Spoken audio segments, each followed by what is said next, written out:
शुक्लांबरधरं विष्णुं शशिवर्णं चतुर्भुजं प्रसन्नवदनं ध्यायेत् सर्वविघ्नोपशान्तये अगजाननपद्मार्कं गजाननमहार्निशम् అనేకదంతం భక్తానాం ఏకదంతం ఉపాస్మహే.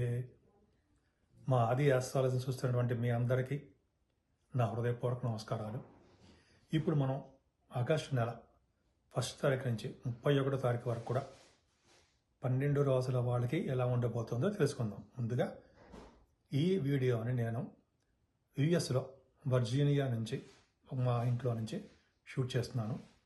సో మీకు ఏమైనా జాతకాలలో తెలుసుకోవాలనుకుంటే మా ఆది ఆస్ట్రాలను సంప్రదిస్తే కింద నెంబర్కి స్క్రోల్ అవుతున్న నెంబర్కి మీరు ఫోన్ చేస్తే నేను తప్పకుండా చెప్తాను.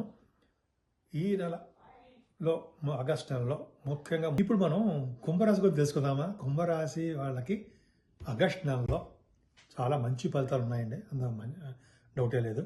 కాకపోతే మీరు కష్టపడిందే ఏది కూడా సక్సెస్ కాలేరు. ముఖ్యంగా మీ రాశిలోనే శని వక్రగతిలో ఉన్నాడు, అంటే చాలా పవర్ఫుల్గా ఉన్నాడు. చెడు ఫలితాలు ఇవ్వడానికి ఎక్కువ అవకాశాలు ఉంటాయి. కష్టపడాల్సిందే, నవంబర్ వరకు అలాగ ఉంటుంది. మిమ్మల్ని ఏమీ చేయడు ఆయన, చక్కగా మంచిగా చేస్తాడు ఆయన.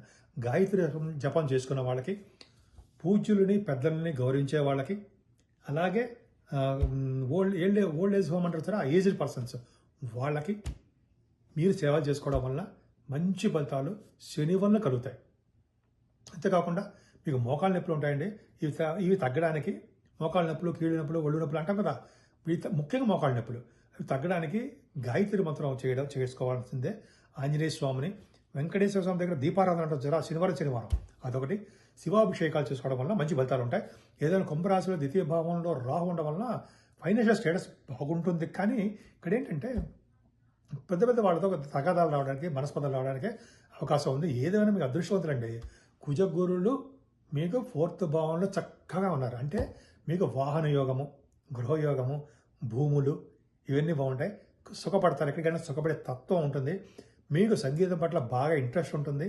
అలాగే గురుడు 4th భావంలో ఉన్నాడంటే ధనయోగాన్ని, మంచి సాహిత్యాన్ని, మంచి చదువుని, మీ మదర్ గారికి ఆరోగ్య పరిస్థితిని, కుజగురులు కదండి, గురుమంగళ యోగంలో ఉన్నారు కదా, చక్కగా కంఫర్టబుల్నెస్, హాయిగా ప్రశాంతంగా చాలా బాగుంటారు. అన్ని పరిస్థితులు అనుకూలవంతంగా మారిపోతాయి అన్నది సందేహం లేదు. 27వ తారీఖు నుంచి పంచమస్థానంలో కుజుడు వస్తున్నాడు. మంచివాడా కాదు, అంటే పిల్లల విషయంలో చిన్న ఇబ్బందులు కలిగిస్తాడు. పుత్ర సంతాన యోగం కలిగించడానికి అవకాశం ఉంది. రవి బుధులు 7వ స్థానంలో ఉన్నారు, 6వ భావంలో ఉన్నారు. 6వ భావంలో రవి బుధులు యోగమే. అంటే కాంపిటీషన్ ఎగ్జామ్స్లో పాస్ అవ్వడము, మేనమామలకి బాగుండడము, అలాగే విదేశ పర్యటన చేయడము. చక్కగా రవి బుధుల కాంబినేషన్ చాలా బాగుంది కదా. శత్రు భయం, రోగ భయం, రుణ భయం లేకుండా మీరు ఉండడం జరుగుతుంది. ఇక్కడ బుధ శుక్రుల కాంబినేషను ఉంది 7వ భావం. అంటే యాక్చువల్గా అంటే రవి బుధులు 6వ భావం ఉన్నా కూడా డాక్టర్స్ వృత్తిలో ఉన్న వాళ్ళకి, డాక్టర్స్ ప్రొఫెషన్లో ఉన్న వాళ్ళకి ఆపరేషన్స్ ద్వారా, అదే వాళ్ళు చేస్తున్న వృత్తి ద్వారా మంచి పేరు వస్తుంది.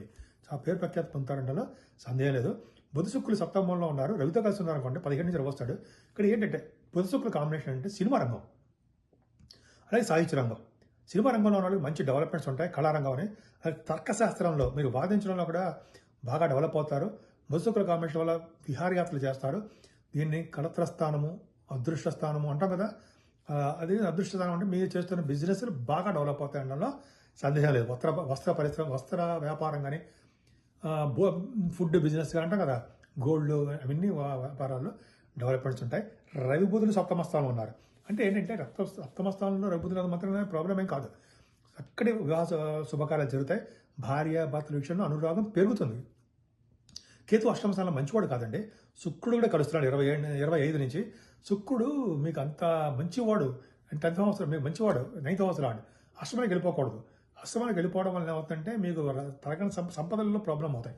పైగా మీరు చేస్తున్న బిజినెస్ లాస్ వస్తాయి. కానీ గురుదృష్టి ఉంది, గురుదృష్టికి 8వ స్థానం ఉండడం వల్ల ఆయుర్దాయం పెరుగుతుంది. అనారోగ్య సమస్యల నుంచి బాగా బయటపడిపోతారు. ఎటువంటి కోర్టు కేసులు కానీ, పోలీసు ఎటువంటి చిన్న ప్రాబ్లమ్స్ ఉన్నా భగవంతుడి దయ వలన, అలా శ్రీకృష్ణుడి దయ వలన మీకు మంచి జరగడానికే ఉన్నాడు. కృష్ణార్జునులు వాళ్ళ వలన మీకు మంచి జరగడానికే అవకాశాలు ఎక్కువ ఉన్నాయి. ఏదైనా భాగ్యస్థానం కూడా బాగుందండి, మీరు తీర్థయాత్రలు చేస్తారు, భాగ్యం వృద్ధి చేసుకుంటారు, అందులో డౌటే లేదు. గురువు గారిని, పీఠాధిపతిని కలుస్తారు, తండ్రికి సంబంధించిన ఆస్తిపాస్తులు పెంచుతారు. మెయిన్ ఇంపార్టెంట్ థింగ్ ఏంటంటే మీకు దశమస్థానం మీకు చాలా బాగుందండి. అంటే ఏంటంటే దశమస్థానం బాగుందంటే మీ కర్మస్థానం ఉంటాం కదా, అంటే మంచి పనులు చేస్తుంటారు. దేవుని కూడా దేవదర్శనాలు చేసుకోవడము, తీర్థయాత్రలు చేయడము, అలాగే మీరు చేస్తున్న వ్యాపారాల్లోనూ వ్యాపారాల కంటే ఉద్యోగంలో మంచి డెవలప్మెంట్ అవ్వడం జరుగుతుందండి. ముఖ్యంగా కుజగురులు కాంబినేషన్ వల్ల కొత్తగా ఉద్యోగం అప్లై చేసే వాళ్ళకి, కొత్తగా ట్రై చేసే వాళ్ళకి సిద్ధిస్తుంది. బాగా ముఖ్యంగా ఆడవాళ్ళకి చెప్తున్నానండి, డెవలప్ అవుతారు, మీకు మంచి యోగం ఉంది.